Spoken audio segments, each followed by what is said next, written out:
blindness stops you from seeing the world. Just stops it. It's dangerous because if you're blind and you need to get somewhere and you can't see where you're going, there's all sorts of things which could be in your way and you don't know they're coming until they hit you or until you hit them. You can be utterly lost and you do not know where you are. The only thing you will know is the ground under your feet, or if you're falling on it, the ground under your body. And there is a struggle to survive. Well, this is what it was like for blind Bartimaeus. He lived his entire life with those feelings and that uncertainty every moment of every day. Not only that, but he lived in a time where there was no welfare. He also lived in a time where people thought blindness was a curse from God and they deserved it. Somehow you'd earned the reason why you were blind. And so he was abandoned. He was left to fend for himself at the side of the road. He would have been homeless, struggling to get by, trying to make every religious person that walked past him feel guilty enough to give him money so that they kind of could live. And so he was desperately scrapping around for survival, desperately trying to get by, and incredibly vulnerable. How does he even feed himself day by day? Whose opinion does he listen to? And so here we are with blind Bartimaeus and Jesus walking by, and they say to him, Jesus of Nazareth is walking by. And they begin to, he begins to shout out, and they begin to tell him to be quiet and sit down. Now I need a volunteer. Anyone? Right, come on, V. Right, I need another volunteer. Come on, Fortuna. Everybody, round of applause for V and Fortuna. All right. It's not dangerous, is it? No. You need to be down there, though. Yeah, right, we're going to do down here because you're not going to go on the stairs. Right, need you to blindfold yourself. It's probably easier if you do it yourself, then I won't mess your hair up. And probably the same for you, Fortuna, as well. Okay, blindfold yourself like this, right? Yep, blindfold, right. Right, yep, blindfold. Okay, now you can't see anything, can you? All right, okay, right, now join hands. There we go, they just about found each other's hands. You're not going to join mine, and I'm going to go somewhere else. And what I want you to do is I want you to all shout at them to tell them to sit down and be quiet. Meanwhile, I'm going to walk past and you can see if they can find me. All right, ready, steady, go.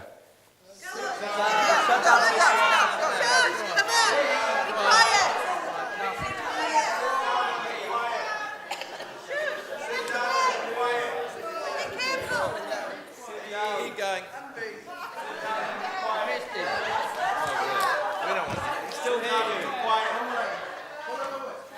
Okay, illustration over. Thank you so much. You can take your blindfolds off. Now, how did you feel?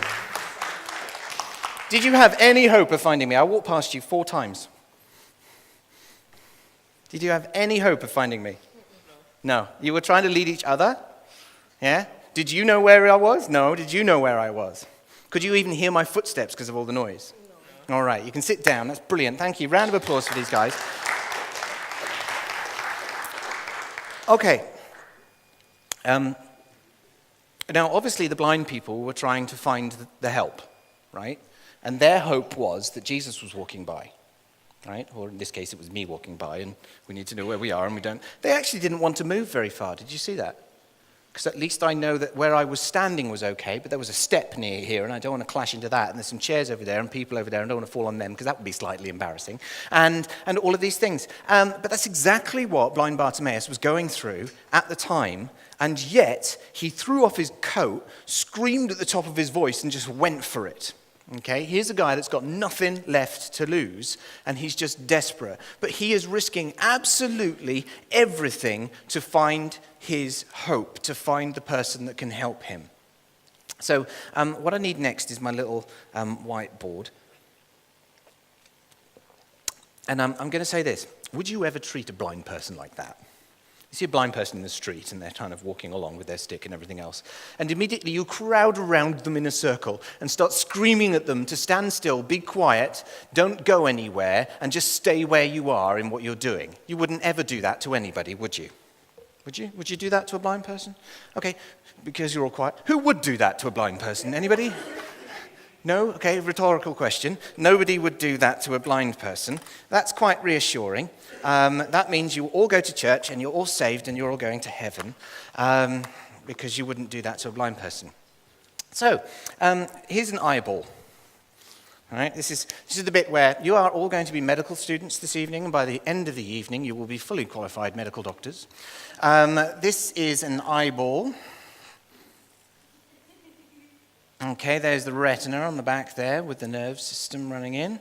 There's the iris comes about here, and we're going to do the lens as well, and then there's the regular area with all the fluid and everything else. So we're just doing a quickie, and I'm just showing you a little bit about what an eyeball is. So, an eyeball has the lens, it has the iris, it has the fluid it goes through, and it has the retina which it captures, and then the nerve goes off that way, and it sends the signals to the brain, and the brain receives the signals, processes the signals, and that's how you see me right now. Unless, of course, you're blind, and that's how you hear me right now, because we'll do the hearing thing another day.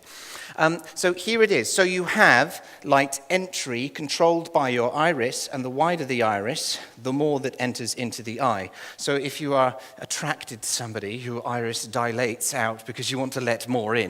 And that's the way it seems to work in the human body. The lens focuses the light that goes in and focuses it onto the sensitive area of the eye, which receives it, and it travels through an area of fluid which has to be clear. If that gets smoked up or foggy or everything else, it becomes foggy. Cataracts are layers, a bit like onion skins, that run on top of the lens. So the lens gets fogged up and you can't see with the cataract. Glaucoma is where you get increase in pressure in here. It causes pressure on the blood supply and you end up with some blindness that way.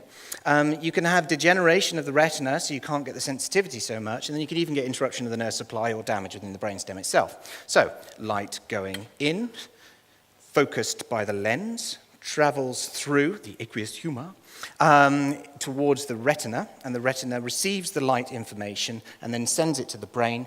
The brain receives the light information, it processes the light information, it identifies sequences, patterns, and otherwise within the light information. It then translates that into an image by which you see and understand the world, and then that understanding relates to how you process that information, remember that information, and use that information for action.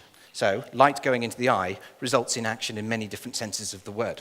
So, question. What hinders your vision? You see, this is literally just a medical thing, right? But let's take a segue here for a moment. Have you ever been in a position where you've walked into town, and I've done this, and I've probably done it to some of you here, where you walk into town and you're just so busy on your way to what you're doing, you walk straight past somebody who's literally doing this, hi, like that, and the person that's doing the hi thing, as you're walking past, it feels completely like, oh, you hate me. It just completely feels ignored, but at the same time, you haven't noticed. It's just completely, you are blind to them. It's not that you're blind, but you literally haven't seen it. So that can be a distraction. Distractions are a cause of blindness. What else is a cause of blindness? Sorry? Selfishness is a cause of blindness. You're so interested in what you're doing that you don't see other people around you. I've been there, done that, got the t-shirt. How about busyness? You've filled your life so much with stuff that you don't have the time, so you just don't see the problems. Or how about stress? Stress leads you to become self-protective because you're trying to look after yourself in the midst of all these concerns, and you're feeling abandoned and not appreciated and everything else, and it all wells up, and you don't see people for who they are. Suddenly you lash out at a child, or lash out at a husband or wife, or lash out at your mum and dad because you're stressed, and they lash at you back, and you don't see the humanity behind it all. It becomes tension, one against the other. Or how about bitterness? How about depression? How about hatred? How about your own insecurities? How about fear? How about previous history of rejection? How about religion?